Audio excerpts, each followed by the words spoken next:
तो नमस्कार दोस्तों, स्वागत है आप सभी को फिर से एक नए वीडियो में। और आप देख रहे हैं CE study point YouTube channel यानी crack exam study point YouTube channel. तो चलिए शुरू करते हैं आज का क्लास को। उससे पहले मैं बता दूं कि अगर आप किसी भी कम्पिटेटिव एग्जाम की तैयारी कर रहे हैं तो आपके लिए वीडियो काफ़ी महत्वपूर्ण है, क्योंकि इसमें मैं आपको पुरस्कार और सम्मान से संबंधित प्रश्न को बताएंगे, वो भी फोटो के साथ। तो आप आज के क्लास के वीडियो में से कितने प्रश्न का उत्तर आप सही दे पाते, अपना स्कोर कमेंट बॉक्स में ज़रूर बताइएगा। तो चलिए शुरू करते हैं आज के क्लास को। और इसका अगर पीडीएफ आपको चाहिए तो लास्ट में बताऊंगा कि इसका पीडीएफ आपको फ्री ऑफ कॉस्ट कैसे प्राप्त होगा। तो वीडियो देख लेने से आपको याद नहीं होगा, आपको रिवीजन के लिए आपको पीडीएफ बहुत ही ज़रूरी होता है। तो पीडीएफ भी मैं आपको फ्री में प्रोवाइड कराता हूँ। तो आज का पहला प्रश्न है, केंद्रीय बैंकिंग पुरस्कार 2023 में गवर्नर ऑफ द ईयर पुरस्कार से किसे सम्मानित किया गया है। तो आपको मिलते हैं चार ऑप्शन के साथ साथ आपको फोटो भी देखने को मिलता है। आप फोटो से भी पहचान सकते हैं कि केंद्रीय बैंकिंग पुरस्कार 2023 में गवर्नर ऑफ द ईयर पुरस्कार से किसे सम्मानित किया गया है। तो इसका उत्तर अगर आपको पता है तो कमेंट बॉक्स में ज़रूर बताइएगा। तो चलिए मैं आपको इसका उत्तर बता देता हूँ। तो इसका जो सही उत्तर होगा ऑप्शन सी, यानी शक्तिकांत दास। यानी केंद्रीय बैंकिंग पुरस्कार 2023 में गवर्नर ऑफ द ईयर पुरस्कार से किसे सम्मानित किया गया है? शक्तिकांत दास जी को। आप देख सकते हैं ये फिगर मेरा है, शक्तिकांत दास जी। आई होप कि आपको समझ में आ गया होगा। तो चलिए नेक्स्ट प्रश्न की ओर चलते हैं। तो 2 नंबर में है, अंतर्राष्ट्रीय मातृभाषा पुरस्कार 2023 से किसे सम्मानित किया गया है। तो आपको मिलते हैं 4 ऑप्शन। ए में अनिल कुमार जोशी, बी में अरुंधति भट्टाचार्य, सी में महेश कुमार और डी में महेंद्र कुमार मिश्रा। और ये रहे फोटो उनका। तो आप बता सकते हैं कि इनमें से चारों ऑप्शन में से कौन जो है जिन्हें अंतर्राष्ट्रीय मातृभाषा पुरस्कार 2023 से सम्मानित किया गया है। तो आप फिगर से भी पहचान सकते हैं, यानी फोटो से भी और ऑप्शन से भी। तो चलिए मैं आपको इसका उत्तर बता देता हूँ। तो इसका सही उत्तर हो जाएगा ऑप्शन डी, यानी महेंद्र कुमार मिश्रा। अंतर्राष्ट्रीय मातृभाषा पुरस्कार 2023 से किसे सम्मानित किया गया? महेंद्र कुमार मिश्रा को। आप देख सकते हैं ये फोटो में उनका, ये रहा उनका फोटो। तो आई होप कि आपको समझ में आ गया होगा। तो चलिए चलते हैं नेक्स्ट प्रश्न की ओर। 3 नंबर में, यूनेस्को शांति पुरस्कार 2023 किसे प्रदान किया गया है? यानी यूनेस्को का शांति पुरस्कार जो है वो जो 2023 में किसे प्रदान किया गया है। तो आपको मिलते हैं 4 ऑप्शन और साथ में ये फोटो भी। तो आप पहचान सकते हैं और ऑप्शन से पता कर सकते हैं कि यूनेस्को शांति पुरस्कार 2023 किसे प्रदान किया गया है। तो चलिए मैं आपको इसका उत्तर बता देता हूँ। तो इसका सही उत्तर हो जाएगा ऑप्शन बी, यानी एंजेला मर्केल। एंजेला मर्केल को यूनेस्को शांति पुरस्कार 2023 से सम्मानित किया गया है। आप ये देख सकते हैं उनका फोटो। आई होप कि आपको समझ में ज़रूर आया होगा, नाम भी और उनके साथ साथ उनका फोटो भी। इससे आपको याद रखने का चांसेस जो होता है बहुत ही ज़्यादा होता है। कोई भी चीज़ को अगर आप फोटो से याद करिएगा, फोटो के साथ नाम भी, तो आपको ज़्यादा देर तक याद रहने का चांसेस होता है। तो आई होप कि आपको समझ में आ गया होगा। तो चलिए नेक्स्ट प्रश्न की ओर चलते हैं। 4 नंबर में, आदित्य सुरेश को किस क्षेत्र में प्रधानमंत्री राष्ट्रीय बाल पुरस्कार 2023 से सम्मानित किया गया है? तो ऑप्शन ए में कला और संस्कृति, ऑप्शन बी में खेल, और सी में क्रिकेट और डी में सामाजिक सेवा। और ये रहे आदित्य सुरेश। तो प्रश्न आपसे क्या पूछा गया? आदित्य सुरेश को किस क्षेत्र में प्रधानमंत्री राष्ट्रीय बाल पुरस्कार 2023 से सम्मानित किया गया है? तो कौन सा क्षेत्र में इनका मिला है प्रधानमंत्री राष्ट्रीय बाल पुरस्कार? तो चलिए मैं आपको उत्तर बता देता हूँ। तो इसका जो सही उत्तर हो जाएगा ऑप्शन ए, यानी कला और संस्कृति। कला और संस्कृति के क्षेत्र में इन्हें प्रधानमंत्री राष्ट्रीय बाल पुरस्कार 2023 से सम्मानित किया गया है। किन्हें? आदित्य सुरेश को। आई होप कि आपको समझ में आ गया होगा। तो चलिए चलते हैं नेक्स्ट प्रश्न की ओर। लेकिन उससे पहले मैं आपको इससे संबंधित कुछ और महत्वपूर्ण बातें बता देता हूँ कि 2023 में कितने बच्चों को, टोटल 11 बच्चों को प्रधानमंत्री राष्ट्रीय बाल पुरस्कार से सम्मानित किया गया है। जैसे आदित्य प्रताप सिंह चौहान को किस क्षेत्र में? नवाचार के क्षेत्र में प्रधानमंत्री राष्ट्रीय बाल पुरस्कार से सम्मानित किया गया था। अनुष्का जोली को सामाजिक सेवा के क्षेत्र में, हनाया निसार को खेल के क्षेत्र में, और कोला गताला अलानी मीनाक्षी को खेल के क्षेत्र में प्रधानमंत्री राष्ट्रीय बाल पुरस्कार से सम्मानित किया गया है। तो ये रहे कुछ नाम। इससे भी रिलेटेड आप प्रश्न बना सकते हैं कि आदित्य प्रताप सिंह चौहान को किस क्षेत्र में प्रधानमंत्री राष्ट्रीय बाल पुरस्कार दिया गया है? तो नवाचार के क्षेत्र में। आई होप कि आपको समझ में आ गया होगा। तो चलिए नेक्स्ट प्रश्न की ओर चलते हैं। 5 नंबर में, दादा साहब फाल्के पुरस्कार किस क्षेत्र में दिया जाता है? दादा साहब फाल्के पुरस्कार जो है ये किस क्षेत्र में दिया जाता है? तो ऑप्शन ए में खेल, बी में सिनेमा और सी में सामाजिक सेवा और डी में इनमें से सभी। तो इसका जो सही उत्तर हो जाएगा ऑप्शन बी, यानी सिनेमा। सिनेमा के क्षेत्र में दादा साहब फाल्के पुरस्कार दिया जाता है। तो मैं आशा करता हूँ कि आपको ये भी प्रश्न जरूर समझ में आया होगा। यही सिनेमा को मैं इंग्लिश में यहाँ फिल्म लिख करके आपको समझाने की कोशिश किया हूँ। तो दादा साहब फाल्के पुरस्कार किस क्षेत्र में दिया जाता है? सिनेमा के क्षेत्र में दिया जाता है। अगर बात करें दादा साहब फाल्के पुरस्कार की, तो दादा साहब फाल्के पुरस्कार की शुरुआत जो हुई थी, ये कब हुई थी? 1969 में।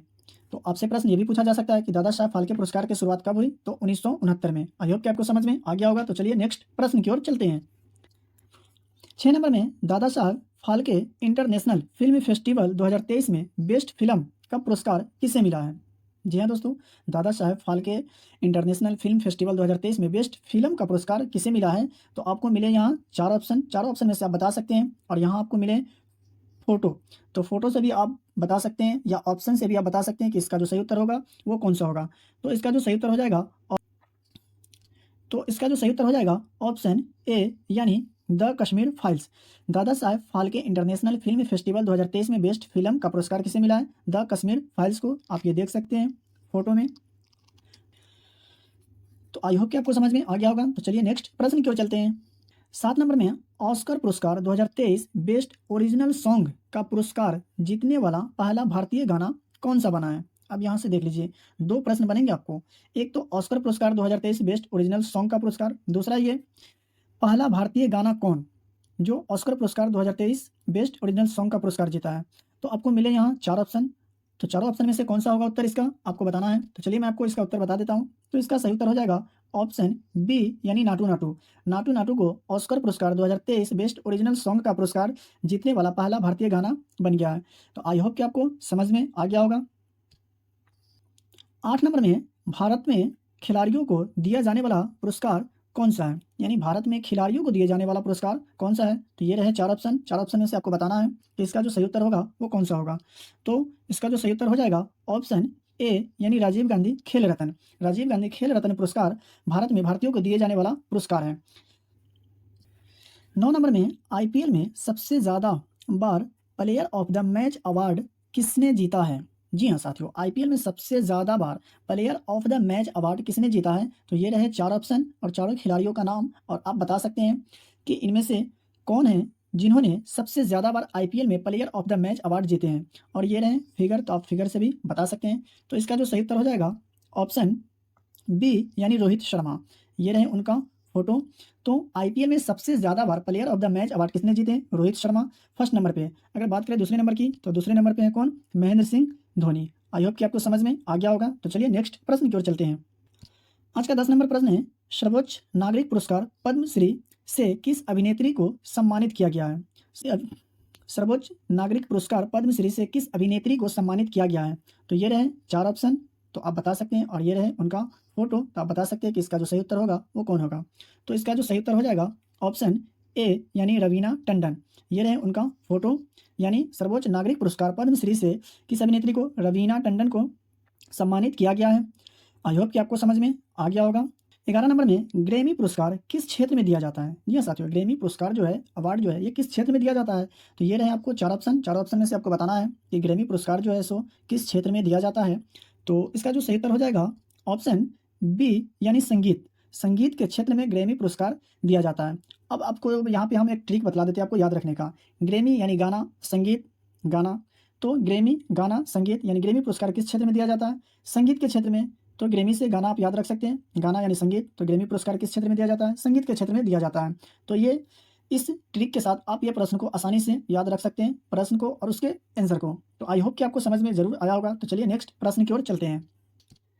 12 नंबर में कौन भारतीय संगीतकार ने 2023 में ग्रैमी पुरस्कार जीता है? अब देख लीजिए, ये रहे चार ऑप्शन। चार ऑप्शन में से आपको बताना है कि वो कौन है, और ये रहे उनका फोटो। तो आप फोटो से भी पहचान सकते हैं कि वो कौन से भारतीय संगीतकार है जिन्होंने 2023 में ग्रैमी पुरस्कार जीते हैं। तो चलिए मैं इसका उत्तर बता देता हूँ। तो इसका जो सही उत्तर हो जाएगा ऑप्शन सी, यानी रिकी केज। ये रहे उनका फोटो। तो रिकी केज ने 2023 में ग्रैमी पुरस्कार जीते हैं। तो आई होप कि आपको समझ में आ गया होगा। अगर बात करें ग्रैमी पुरस्कार की, तो इसका जो शुरुआत हुआ था 4 मई 1959 को अमेरिका में। तो यहाँ से आपसे प्रश्न पूछा भी जा सकता है कि ग्रैमी पुरस्कार की शुरुआत कब हुई? तो 4 मई 1959 को, और कहाँ? तो अमेरिका में। तो आई होप कि आपको समझ में आ गया होगा। तो चलिए नेक्स्ट प्रश्न की ओर चलते हैं।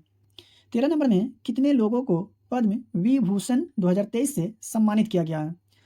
कितने लोगों को 2023 में पद्म विभूषण से सम्मानित किया गया है? तो ये रहे 4 ऑप्शन। तो 4 ऑप्शन में से आपको बताना है कि इसका जो सही उत्तर हो जाएगा वो कौन होगा। तो चलिए मैं आपको बता देता हूँ। तो इसका सही उत्तर हो जाएगा ऑप्शन ए यानी 6। तो 6 लोगों को 2023 में पद्म विभूषण से सम्मानित किया गया है। तो चलिए इससे रिलेटेड कुछ और महत्वपूर्ण बातें आपको मैं बता देता हूँ। तो बात करें पद्म भूषण पुरस्कार की, तो इसमें 9 लोगों को दिया गया है, और पद्मश्री पुरस्कार की तो इसमें 91 यानी 91 लोगों को दिया गया है 2023 में। तो आई होप कि आपको समझ में ज़रूर आया होगा। तो वीडियो अगर आपको अच्छा लगा हो तो वीडियो को लाइक कर दीजिएगा, और आप हमारे चैनल पे पहली बार आएँ तो चैनल को सब्सक्राइब करके बेल आइकन को प्रेस कर दीजिएगा और अपने दोस्तों में ज़रूर शेयर करिएगा। आपके लिए इतना किए तो एक लाइक और एक सब्सक्राइब तो ज़रूर बनता है दोस्तों। और इसका पीडीएफ चाहिए तो डिस्प्ले पे दिखाए गए व्हाट्सएप नंबर पे आप हाय लिख करके एसएमएस कर सकते हैं, आपको पीडीएफ सेंड कर दिया जाएगा। तो चलिए मिलते हैं फिर से एक नए वीडियो में नए टॉपिक के साथ। वीडियो देखने के लिए आपको धन्यवाद।